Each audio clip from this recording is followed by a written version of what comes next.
Hello अस्सलाम वालेकुम नमस्कार सत श्री अकाल। मैं हूं आपका दोस्त Mohammed Habib and welcome to my channel review by Habib.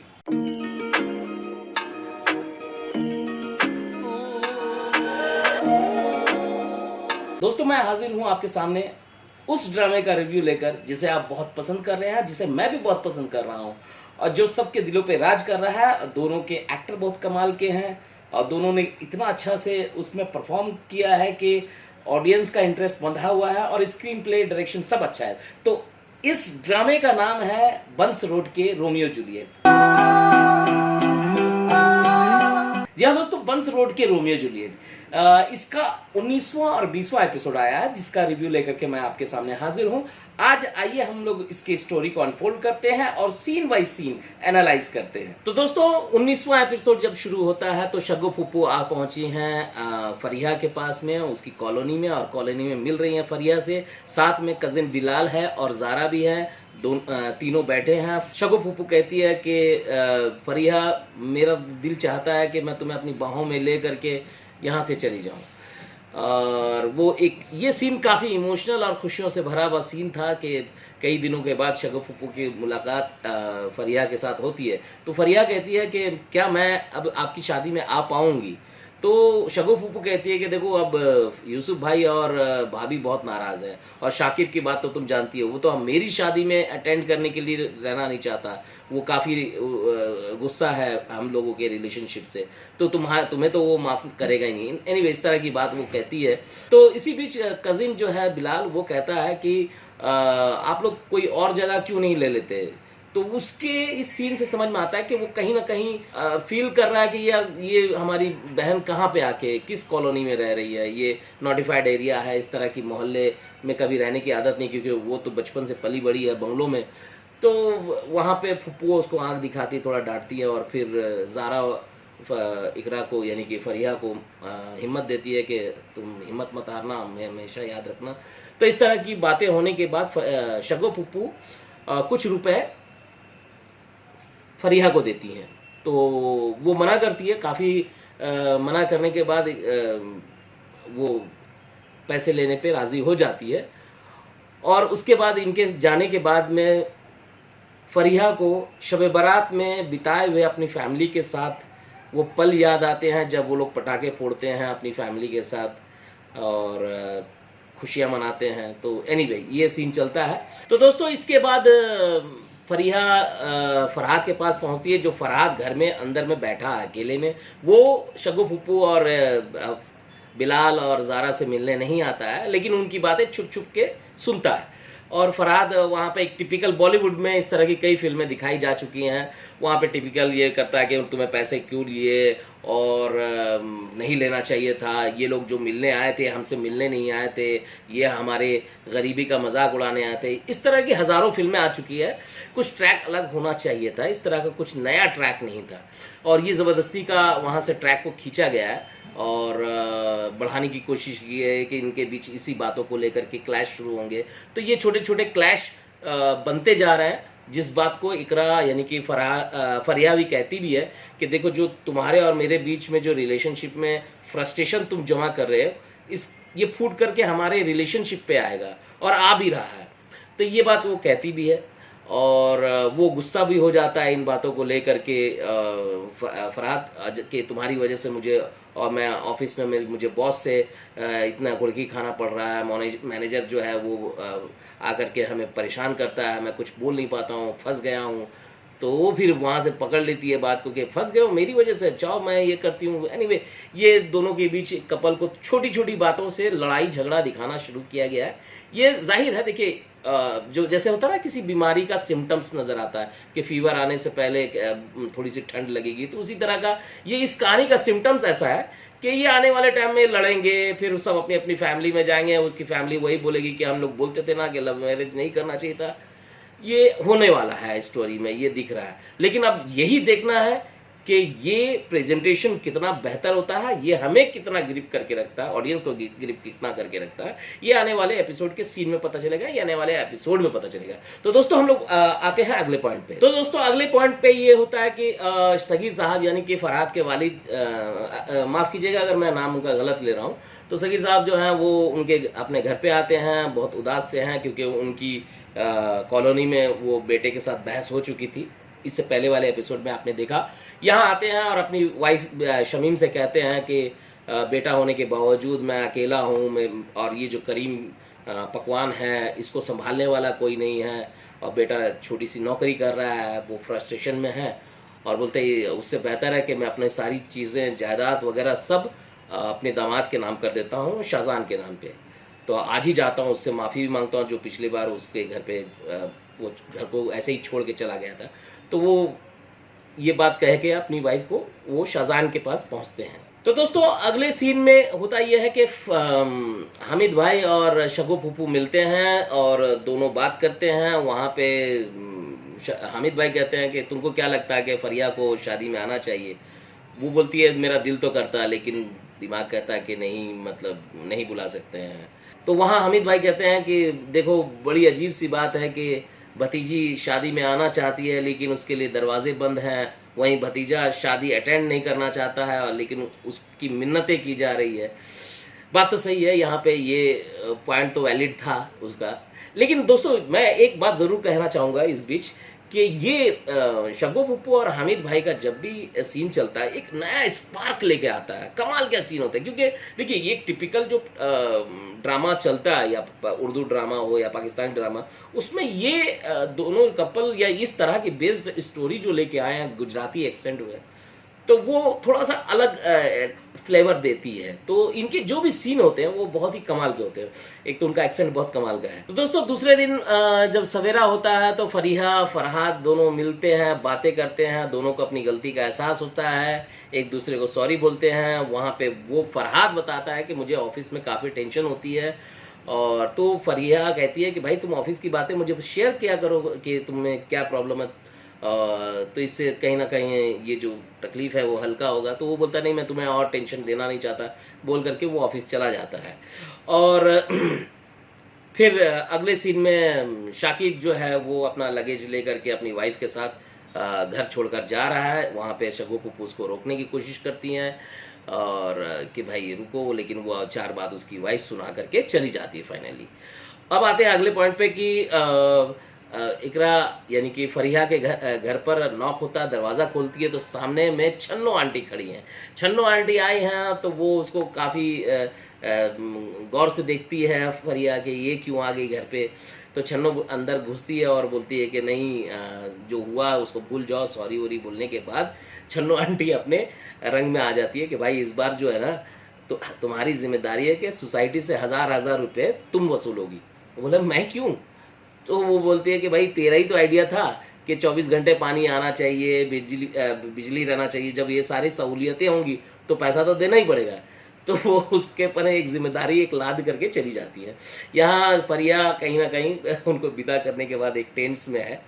Anyway अब आते हैं अगले पॉइंट पे। तो दोस्तों अगले सीन में होता यह है कि सगीर साहब जो हैं वो शाहज़ैन के घर पे आते हैं, अपनी बेटी के घर पे, और उससे मिलने के लिए। तो वहाँ शाहज़ैन बैठा है और उसको सगीर साहब माफ़ी मांगते हैं कि जो हुआ उसे भूल जाओ, लेकिन अब तुम्हें करीम पकवान तुम्हें संभालना होगा। अब किसी से उम्मीद नहीं है बेटा, मेरा ये ख़ानदानी बिजनेस है, इसके नाम को डूबने मत देना।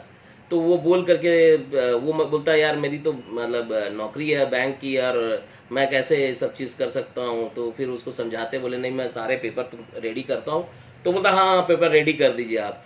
तभी किरण की एंट्री होती है। वो पूछती है कि पापा ये किस चीज़ के पेपर वगैरह। तो बातचीत होती है, बोले नहीं मैं सब इसके नाम करने वाला हूँ। तो वहाँ पे वो कहीं ना कहीं परेशान है किरण। अचानक सगीर साहब की नज़र अपनी बेटी के चेहरे पे लगे हुए चोट पर पड़ती है और वो उससे पूछते हैं कि ये कैसे हुआ। तो वो एक टिपिकल जो हर लड़की अपना इस तरह का मतलब बयान देती कि पैर फिसल गया और चोट लग गई चेहरे पे। तो वहाँ से वो बहुत ही परेशान हो जाते हैं सगीर साहब, और वो कुछ बोल नहीं पाते और वो वहाँ से उठ करके घर की तरफ चले जाते हैं। फिर अगले सीन में ऑफिस में वो दिखाया गया है कि मैनेजर कैसे उसको टिपिकली तरीके से हैंडल करता है फरहाद को, और उसको काम देता है, उसको झाड़ता है कि क्या जेरोक्स करके दिए हो, ये वो फला टेका।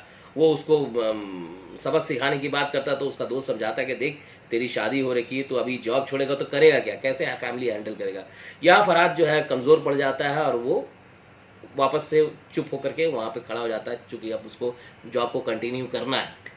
तो दोस्तों अगले सीन में ये होता है कि सगीर साहब घर आते हैं और शमीम को आवाज़ देते हैं, उनकी वाइफ आती हैं और वो बड़े परेशान दिख रहे हैं। उनकी वाइफ बोलती हैं कि क्या हुआ, तो बोलते हैं कि तुमने कभी किरण ने बताया कि उसको चोट लगी है।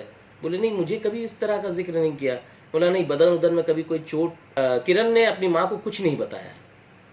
तो वो बड़े खामोश होते, बोलते नहीं तुम्हें कभी उस तरह का मतलब जैसे मेरे साथ लड़ाई होने के बाद, और बोल करके वो रुक जाते हैं। और ये सीन इतने बेहतरीन ढंग से लिखा राइटर ने, क्लियर कर दिया कि सगीर साहब भी अपनी बीवी को कभी मारा करते थे और आज उनकी बेटी के साथ यही हादसा हो रहा है। देखिए कहीं ना कहीं अजाब और गुनाह तो आपके सामने आना है, गुनाहों से बचना चाहिए, वो आपका पीछा नहीं छोड़ती है, सज़ा तो आपको मिल ही जाती है। तो यहाँ पे सगीर साहब बहुत उदास होते हैं, गमज़दा हैं कि उनको एहसास हो रहा है कि वो भी अपनी वाइफ को कभी ना कभी मारा करते थे, आज उनकी बेटी के साथ ये हो रहा है। तो ये एहसास उनके चेहरे पे दिखता है, वो बहुत कमाल का अल्टीमेट सीन है। तो दोस्तों ऑफिस से जब फरहाद घर पहुंचता है तो फरीहा उससे कहती है कि हमें शगो फूफू ने बुलाया अपनी शादी में, हमें जाना चाहिए। तो वहाँ फरहाद इनकार करता है कि नहीं, मैं नहीं जाऊँगा, जो बेइज्जती मैंने तुम्हारे घर वालों से सही है वो मैं दोबारा नहीं सहना चाहता, अगर तुम्हें जाना है तो तुम जा सकती हो। और फाइनली अकेली फरीहा शादी में जाती है शगो फूफू के, और शगो फूफू के शादी में हॉल में इंटर करती है तो वहाँ उसके वालिद यूसुफ साहब उसे मिलते हैं और वो काफ़ी उसे झाड़ते हैं। हामिद भाई की नज़र पड़ती है फरीहा पर, वो आते हैं और यूसुफ भाई को समझाते हैं कि यूसुफ भाई मैंने इसे बुलाया। बोला क्यों बुलाया तुमने? बोला देखिए यूसुफ भाई, फरीहा अगर यहाँ आई है तो शगो के लिए इससे बेहतर गिफ्ट मैं नहीं दे सकता, क्योंकि यूसुफ भाई बहुत ही सुलझे हुए आदमी हैं, वो इस बात को समझ जाते हैं और वो वहाँ से खामोश होकर चले जाते हैं। फिर वो शगो पुप्पू को से मिलाता है लेकर जा कर के फरीहा को। तभी फरीहा की नज़र उसकी वालिदा पे पड़ती है जो उधर से गुजरती हैं और वो देखती हैं अपनी बेटी को। यहाँ पर वो अपने गुस्से को नहीं दिखाती है, यहाँ पे वो थोड़ा सा ठंड दिखाई गई क्योंकि आगे के सीन उस तरह के क्रिएट करने थे, इसलिए यहाँ पे उनको नॉर्मल दिखाया गया। हालांकि एक कारण ये भी हो सकता है क्योंकि जो शाकिब हमेशा अपनी माँ के साथ रहता था और वो बात को कहीं ना कहीं दूसरे वे में ले जाता था, जिसकी वजह से माँ को चुप होकर के इन सब में शामिल होना पड़ता था। उस साइकोलॉजी के हिसाब से ये वहाँ पे थोड़ी सी नॉर्मल है। तो वो फरीहा पूछती है कि अम्मा आपको कभी मेरी याद नहीं आती? तो बोले जो लड़की घर छोड़ के भाग जाए उसकी कभी याद नहीं आती। तुम्हें याद नहीं आई? तो बोलती है हमेशा आती है, बहुत शिद्दत से आती है। तो दोस्तों इस तरह की माँ बेटी का बहुत ही कमाल का कन्वर्सेशन था, बहुत ही इमोशनल सीन था। फिर इस शादी में मोहल्ले वाले मिलते हैं, वो 10 तरह की हाय तौबा मचाते हैं देख करके फरीहा को। एक आंटी तो फरीहा को 2-4 बात सुना के चली जाती है कि तुमने ऐसा किया, तुमने अपने माँ बाप का नाम को ख़राब कर दिया। एनीवे फिर उसके बाद शगो फूफो की विदाई हो रही है, तब यूसुफ भाई आते हैं, बोलते भाई सब लोग जा चुके, तुम क्यों खड़ी हो, तुम भी भागो यहाँ से। तो वो काफ़ी इमोशनल हो जाती है। वहाँ पे बिलाल आता है उसको दिलासा देने के लिए, लेकिन बिलाल की वालिदा जो है चच्ची, वो उसे पकड़ करके बोलती चलो यहाँ से चले जाती। फिर ज़ारा उसे तसल्ली और तसफ़ी देती है। यहाँ ये सीन एंड होता है। अगले सीन में तो दोस्तों अगले सीन में किरण अपनी माँ शमीम से मिलती हैं। शमीम उनको पूछती है कि ये चोट कैसे लगा, तो वो कहती है कि अम्मा फिसल गई थी। तो वो फिर कहती हैं कि लड़कियों को ससुराल में कदम फूंक फूंक कर रखना चाहिए, फिर भी लड़कियां फिसल जाती हैं। उसको एहसास है क्योंकि कहीं ना कहीं शमीम भी इस तरह के डोमेस्टिक वायलेंस से गुजरी है और वो इनडायरेक्टली, देखिए राइटर की कमाल की राइटिंग है कि उन्होंने शब्दों का इस तरह से जाल बुना है कि ऑडियंस को देख करके लगता है, मतलब रिलेट कर जाता है इंसान उस सीन से अपनी लाइफ को। तो वो बहुत ही कमाल का सीन है। शमीम कहती हैं कि मर्द को पढ़ना बहुत ही मुश्किल होता है, कभी कभी वो भड़क जाते हैं और सज़ा हमें मिलती है। ये बहुत ही कमाल का लाइन था। और उसके बाद वो कहती हैं कि मर्द मेहनत करते हैं, 100 तरह का टेंशन होता है, इसलिए उनका हाथ कभी कभी उठ जाता है। ये बहुत ही इमोशनल सीन था मतलब, और जो परफॉर्मेंस किया है किरण ने और उसकी माँ ने, वो बहुत कमाल का था। तो अपनी वालिदा की ये बात सुनकर किरण पूछती है कि माँ कब तक और किस हद तक, और फिर पूछती है कि अच्छा एक बात बताइए, अगर आपको दोबारा ज़िंदगी मिले, दोबारा जीने के लिए ऐसा मौका है, तो आप क्या करेंगी? तो माँ बड़ी सुलझी हुई बात कहती है कि मैं रिश्ते निभाऊंगी। और वो कहती हैं कि औरत का सब्र और बर्दाश्त उसकी कमज़ोरी नहीं होती है। इतने अच्छे लाइन्स राइटर ने लिखे, इतनी बड़ी बात। देखिए ये हर घर में आपको इस तरह के हादसे मिलेंगे, इस तरह के केसेस मिलेंगे। उसको इतने अच्छे ढंग से राइटर ने पिरोया है इस सीन में कि इमोशनल हो जाता है इंसान। और ये पूरे ड्रामे का मुझे लगता है कि अब तक 20 एपिसोड आए हैं, उसका सबसे बेस्ट सीन था। क्योंकि देखिए कोई भी कला, वो जब तक मैसेज नहीं मतलब पहुंचाए, वो जब तक लोगों के दिलों तक नहीं पहुंचे, वो सार्थक नहीं है, वो एग्जीक्यूट होता ही नहीं है। तो ये सीन बहुत ही कमाल का था। मुझे अगर आप पूछेंगे कि बंस रोड के रोमियो जूलियट का सबसे बेस्ट सीन कौन सा है, तो 20 एपिसोड में मैं इसे मार्क्स दूंगा। अगले सीन में यूसुफ भाई, उनकी वाइफ बैठी हैं, उनके छोटे भाई बैठे हैं, उनकी वाइफ बैठी हैं जो चाची हैं फरिया की। वो यूसुफ भाई को बताती हैं कि भाई मोहल्ले वाले जो हमारे समाज वाले जो हैं वो काफ़ी मतलब बुराई कर रहे थे कि फरिया को उसके हस्बैंड ने छोड़ दिया देखो, और तरह तरह की बातें। तो उसमें उनकी वालदा कहती कि नहीं, ऐसा अल्लाह ना करे कभी ऐसा हो। तो इस तरह की बात वहाँ पर वो होती है, और वो 4 बात सुनाती है कि आज इस यूसुफ भाई आपको इतना जलील करवाया तो आपकी बेटी ने कराया है। जो बहुत सारी बातें सुना करके वो चली जाती है। तो वहाँ जो उनके छोटे भाई हैं वो समझाते हैं अपने बड़े भाई को कि यूसुफ भाई ऐसा है कि औलाद हमेशा प्यारी होती है, भले वो नाफरमान क्यों ना हो। बहुत ही सटीक लाइन है, बहुत बेहतरीन लाइन है, और वो कह के उन्हें दिलासा देते हैं। अगले सीन में होता यह है कि फरहाद जोजो से बात कर रहा है, और जोजो से वो कहता है कि मैं परेशान हूँ फरिया को लेकर के, वो बेचारी काफ़ी उदास रहती है। तो फिर जोजो बोलता है यार तो फिर एक काम करना, अपने दोस्तों से मिलाना, क्या फ़र्क पड़ता है, तेरे दोस्तों को तो जानती है, थोड़ा सा उसका भी आउटिंग हो जाएगा और उसका मन बहलेगा। तो फरहाद को ये आइडिया पसंद आता है। वो क्या करता है कि फरहाद फिर अपने दोस्तों के पास में फरिया को लेकर आता है। तो वहाँ पे थोड़ा सा एक मतलब मज़ेदार सीन, एक फरिया के चेहरे पे एक मुस्कान आती है। वो जो टेंशन था उससे बाहर वो निकलती है, जहाँ वो कैरम खेलती है और कमाल का कैरम खेलती है। और ये सब दोस्त उसके महारथी होते हैं कैरम खेलने में, उनको वो कहीं ना कहीं बीट कर देती है और सब लोग खुश होते हैं। तो ये का हैप्पी वाला सीन था। इसी का नाजायज़ फ़ायदा उठाते हुए फरहाद अगले सीन में फरहाद जो है अब अपने दोस्तों को घर पे बुला लेता है। वहाँ फरिया आती है तो देखती है कि दोस्त लोग हैं और सामाने मतलब कोल्ड ड्रिंक के केन वैन फेंके हुए हैं और काफ़ी एक्साइटेड हैं मैच देख करके। तो फरिया थोड़ी सी नाराज़ होती है। दो दोस्तों को लग जाता है कि ये भाभी जो है नाराज़ हैं, तो वो वहाँ से चले जाते हैं और फरहाद उसे मनाने की कोशिश करता है। तो दोस्तों ये था सीन बाय सीन स्टोरी का जो मैंने एनालाइज किया। अब आते हैं इसकी राइटिंग पर। देखिए बीच में एक हाइप गया था स्टोरी का, जो भी पार्ट था कुछ अच्छे, जब वो लोग घर से भागते हैं वो सब जो एकदम सिनेमा जैसा हो गया था माहौल। तो वो उसके बाद ये थोड़ी सी ये तो ट्रैक जाना ही है, जो क्लैश होंगे तो स्टोरी में वो थोड़ा सा स्लो कहीं कहीं हो जाता है, कहीं फास्ट होता है। शाज़ेन का जो वहाँ पे जो ट्रैक चला है उसके वालिद के साथ, और उसके बाद ऐसा लगता है कि ये शाज़ेन के बारे में पता चलेगा और फरहाद को, और फरहाद जो है वो शाज़ेन को मारेगा या फिर मामला कुछ और ख़राब होगा। और फाइनली ये अपने जिस तरह से बॉस से परेशान है, मैनेजर से परेशान है, फरहाद अपने वालिद की बात को मानते हुए कि भाई अपना धंधा होता है, इसमें कोई दो राय नहीं है, और अपना धंधा करना चाहिए, वहाँ आप खुद बॉस होते हैं। तो वो अपने वालिद की जो ख़ानदानी परंपरा रही है, जो करीम पकवान, उसको चलाने के लिए वो आएगा।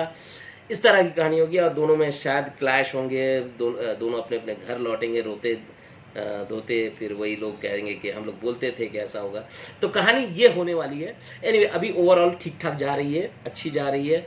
और फरीहा जो है उसने सीन में मतलब इकरा ने कमाल का कुछ-कुछ सीन किया है। बहुत धमाल परफॉर्मेंस किया है। और हमज़ा सोहेल ने भी बहुत ही अपने कैरेक्टर को मतलब उसकी जो पैनिक सिचुएशन में जिस तरह के उसके एक्सप्रेशन हैं, वो उसको जो एग्जीक्यूट कर रहा है वो बहुत कमाल का है। तो ओवरऑल ये था।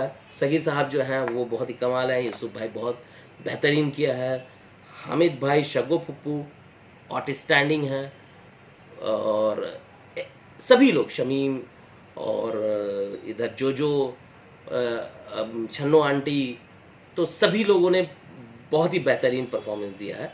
ओवरऑल स्टोरी बहुत अच्छी है, परफॉर्मेंस बहुत अच्छा है, डीआई बहुत अच्छी है। जो इस ड्रामे का टोन सेट किया गया उससे कहीं पे भी अलग नहीं भटक रहे हैं। बहुत ही रियलिस्टिक टोन रखा गया है, बहुत ज़्यादा कलरफुल नहीं रखा गया, बहुत रियलिस्टिक है। तो ये है, बीजीएम बहुत कमाल का है इसका, अच्छा लगता है। सीन को जहाँ पर भी जिस सीन की जैसी ज़रूरत होती है उसके हिसाब से बैकग्राउंड म्यूज़िक बजता है और वो सीन को ज़्यादा इम्पैक्टफुल बना देता है। तो दोस्तों डायरेक्शन भी बहुत ही कमाल का है। डायरेक्टर को मुबारकबाद, राइटर को मुबारकबाद, ऑल टीम को मुबारकबाद, एक्टर को मुबारकबाद कि इतने अच्छे ड्रामे को वो लोग लेकर के कहीं पर भी, जैसे होता है कि लोग भटक जाते हैं, ये भटके बगैर एक ड्रामे को स्मूथली ट्रैक पर लेकर चल रहे हैं। तो इसके लिए बहुत बहुत मुबारकबाद पूरी टीम को। तो नाजरीन मैं मिलता हूँ आपको अगले वीडियो में। मेरे साथ बने रहिए, इसी तरह प्यार देते रहिए। अलविदा, अपना ख्याल रखिए, लव यू ऑल।